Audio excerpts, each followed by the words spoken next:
ভয়ঙ্কর একটা বিকট শব্দ করা হবে কিয়ামত তৈরির জন্য।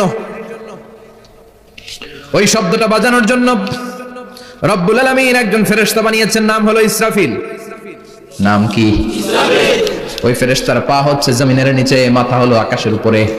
ওই কিয়ামতের দিন ইদা নুফিখা ফিস সূরি নাফখা ওয়াহিদা, যখন ওই সিংহের মধ্যে ফুৎকার দেয়া হবে, আল কারিআ, বিকট আওয়াজটা হবে। এই ফেরেশতার নাম হচ্ছে মালাকুস সূর, সিংহের ফেরেশতা। এই ফেরেশতার নাম ইসরাফিল। ফেরেশতার নাম সবাই বলেন। এই বিশাল ফেরেশতাকে তিনটা হুইসেল দেওয়ার জন্য আল্লাহ বানিয়েছেন। কয়টা?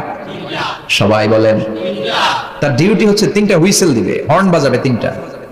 গাড়িতে সামনে জ্যাম হয়ে গেলে ড্রাইভাররা কি করে? হর্ন দেয়। সে একটা হর্ন দিবে, একটা হুইসেল দিবে, একটা ট্রাম্পেট বাজাবে।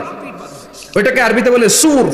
ইদা নুফিখা ফিস সূরি নাফখাতান ওয়াহিদা, যখন তিনি প্রথম হুইসেলটা বাজাবেন, রব্বুল আলামিন ওনারে বানালেন তিনটা হুইসেল দেওয়ার জন্য।